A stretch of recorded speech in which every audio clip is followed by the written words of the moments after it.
Audio Jungle.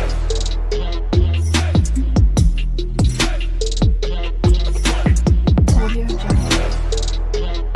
Hi friends, welcome to Eliza study point. आज आम philosophy of Bhagavad गीतार unit 3 रे थिबा ज्ञान और विज्ञान एवं क्षेत्र और क्षेत्रज्ञ यही दुईटी चैप्टर को कंप्लीट करवा एवं जो माने पूर्व क्लास गुड़ी को देखि नांती से माने प्रथमे देखि नियंतु एवं जो मानकर परीक्षा से मानको ऑल द बेस्ट।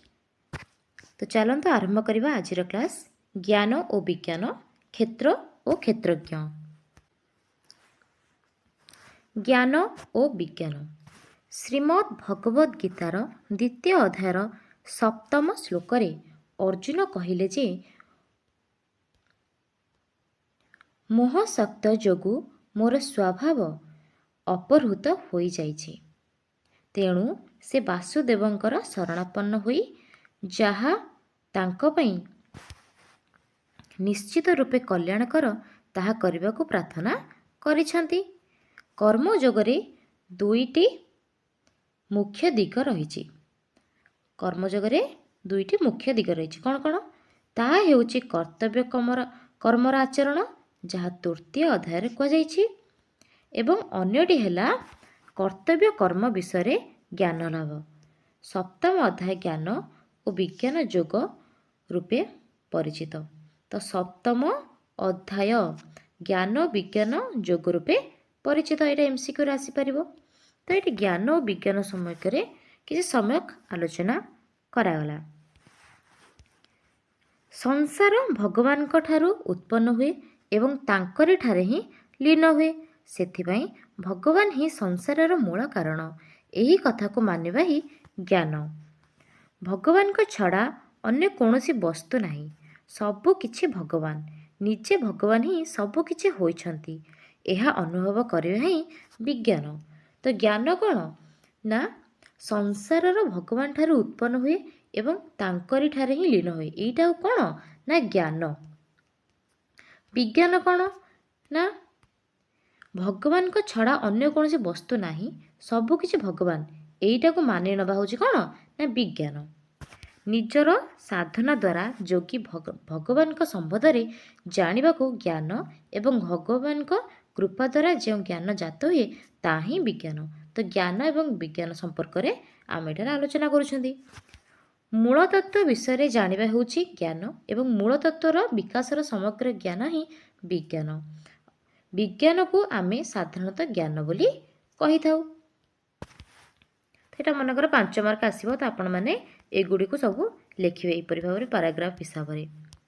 गीतार आत्मज्ञान विषय कह जाइथिबारु परम भगवत सत्तार प्रत्यक्ष आध्यात्मिक उपलब्धि हेउछि ज्ञान एवं प्रकृति और पुरुष रूपे तांकर दिव्य प्रकाशर तत्व को निगूढ़ और यथार्थ भाव में जानिबा हेउछि विज्ञान। तार दिव्य प्रकाशर तत्व को निगूढ़ एवं यथार्थ रे जानिबा कौन होछि विज्ञान। उभय ज्ञान विज्ञान विषय श्लोक 7, 12, 19, 29 और 30 रे भगवान वासुदेव विशेष भाव विज्ञान विषय रे कहिसंती एवं अन्य श्लोक मानकरे ज्ञान विषय कहिसंती। तो विज्ञान विषय 7, 12, 19, 30 रे कह जाइछि त्रिगुणातीत भगवानकर स्वरूप को अनुभव करबा हेउछि विज्ञान। जेतेबेले त्रिगुणातीत जो तीनोटी गुण से जानिबार स्वरूप होछि बा अनुभव करबा होछि विज्ञान। भगवान तांकर प्रेमी भक्तों को ज्ञानी बोली कहिसंती।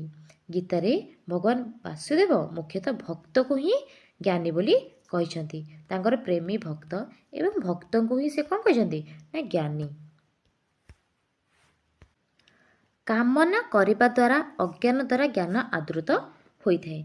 भगवान ज्ञान विषय कहिले जे जो माने भगवानकर आश्रा न नहीं निजर कल्याण पई उद्योग करती से मानकु निज निज साधन अनुसार भगवानकर स्वरूपर ज्ञान लाभ हुए, किंतु भगवानकर समग्र रूपर ज्ञान प्राप्ति हुए नहीं।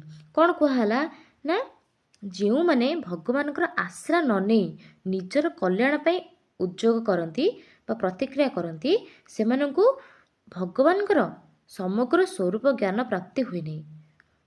ଅନ୍ୟପକ୍ଷରେ ଯେଉଁମାନେ ଅନନ୍ୟ ଭାବରେ କେବଳ ଭଗବାନଙ୍କର ଆଶ୍ରିତ ହୋଇ ସାଧନ କରନ୍ତି, ଭଗବାନଙ୍କ ପାଇଁ ହିଁ ସାଧନ କରନ୍ତି, ଭଗବାନଙ୍କର ସମଗ୍ର ରୂପକୁ ଜାଣି ପାଆନ୍ତି ଯେ ବ୍ରହ୍ମ, ଅଧ୍ୟାତ୍ମ ଓ କର୍ମ ସବୁକିଛି ଭଗବାନଙ୍କର ସ୍ୱରୂପ ଏବଂ ଭଗବାନଙ୍କ ବ୍ୟତୀତ ଏମାନଙ୍କର ଅନ୍ୟ କୌଣସି ସତ୍ତା ନାହିଁ।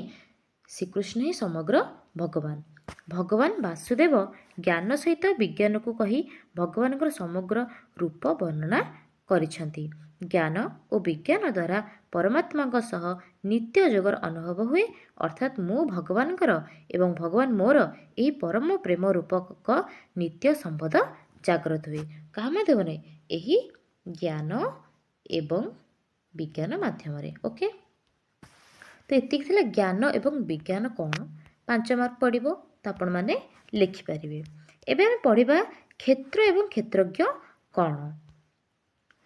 ତ୍ରୟୋଦଶ ଅଧ୍ୟାୟର ପ୍ରଥମ ଶ୍ଲୋକରେ ବାସୁଦେବ କହିଲେ ଯେ ଏହି ଶରୀର ହେଉଛି କ୍ଷେତ୍ର ଏବଂ ଏହି ଶରୀର ରୂପକ କ୍ଷେତ୍ରକୁ ଯିଏ ଜାଣେ ତାହାକୁ ଜ୍ଞାନୀ ଲୋକମାନେ କ୍ଷେତ୍ରଜ୍ଞ ବୋଲି କହିଛନ୍ତି। କେଉଁ ଅଧ୍ୟାୟରେ? ନା ତ୍ରୟୋଦଶ ଅଧ୍ୟାୟରେ ପ୍ରଥମ ଶ୍ଲୋକରେ ବାସୁଦେବ କହିଛନ୍ତି। ଗୀତାରେ କେବଳ ସ୍ଥୂଳ ଶରୀରକୁ କ୍ଷେତ୍ର ବୋଲି କୁହାଯାଇ ନାହିଁ, ମାତ୍ର ଏହି ଶରୀରକୁ ଆଶ୍ରୟ କରି ରହିଥିବା ପ୍ରକୃତିର କ୍ରିୟା, ମନ ଏବଂ ଆମ ସତ୍ତାର ବାହ୍ୟ ଓ ଅନ୍ତଃକରଣର ସ୍ୱାଭାବିକ କର୍ମ ଆଦିକୁ କ୍ଷେତ୍ର ବୋଲି କୁହାଯାଇଛି। ତ କ୍ଷେତ୍ର କାହାକୁ କୁହାଯାଇଛି?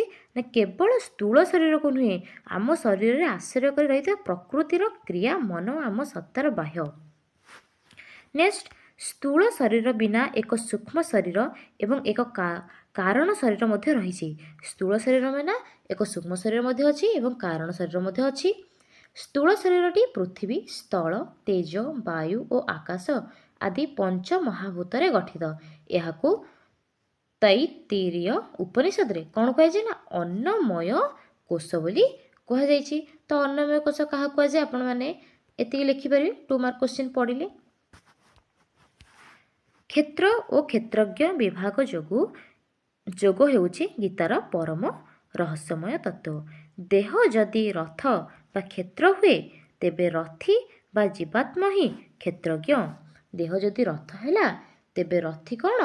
ନା କ୍ଷେତ୍ରଜ୍ଞ। ଓକେ, ଯେତେବେଳେ କ୍ଷେତ୍ରଜ୍ଞ ସ୍ୱୟଂ କ୍ଷେତ୍ରଠାରୁ ଦୃଷ୍ଟି ଫେରାଇ ନେଇ ନିଜର ସ୍ୱରୂପକୁ ଜାଣିବାକୁ ଚେଷ୍ଟା କରେ, ସେତେବେଳେ ପ୍ରକୃତର ଜ୍ଞାନ ସୂତ୍ରପ୍ରାପ୍ତ ହୁଏ। ତ ପ୍ରକୃତର ଜ୍ଞାନ ସେତେବେଳେ ପ୍ରାପ୍ତ ହୋଇଥାଏ। ତ ଏତିକି ଥିଲା କ୍ଷେତ୍ର ଏବଂ କ୍ଷେତ୍ରଜ୍ଞ। 2 ମାର୍କ କିମ୍ବା 5 ମାର୍କ ପଢ଼ିଲେ ଆପଣମାନେ ଲେଖିପାରିବେ କ୍ଷେତ୍ର କ'ଣ ବା କ୍ଷେତ୍ରଜ୍ଞ କ'ଣ। ନେକ୍ସଟ, ପରମାତ୍ମାଙ୍କ ସ୍ୱରୂପ। ଏହି କ୍ଲାସ୍ଟି ଆମେ ନେକ୍ସଟ କ୍ଲାସ୍ରେ ଆରମ୍ଭ କରିବା।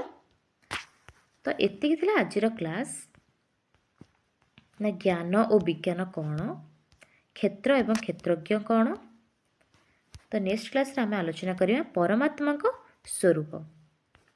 ତ ଯେଉଁମାନେ ପୂର୍ବ କ୍ଲାସ୍ ଗୁଡ଼ିକୁ ଦେଖିନାହାନ୍ତି ସେମାନେ ପ୍ରଥମେ ଦେଖିନିଅନ୍ତୁ ଏବଂ ଆମ ଟେଲିଗ୍ରାମ ଚ୍ୟାନେଲରେ ଜଏନ୍ ହୁଅନ୍ତୁ, ଯାହାକି ଡିସ୍କ୍ରିପ୍ସନ୍ ବକ୍ସରେ ସେ ଲିଙ୍କକୁ ଦିଆଯାଇଛି, ଯାହାଦ୍ୱାରା ଆପଣମାନେ ବୁକ୍ର PDF, ନୋଟ୍ର PDF ସବୁକିଛି ପାଇପାରିବେ ଏବଂ ସିଲେକ୍ସନ୍ କ୍ୱେଶ୍ଚିନ୍ ମଧ୍ୟ ପାଇପାରିବେ। ତ ଦେଖା ହେବ ନେକ୍ସଟ କ୍ଲାସ୍ରେ। ରହିଲି, ଜୟ ଜଗନ୍ନାଥ।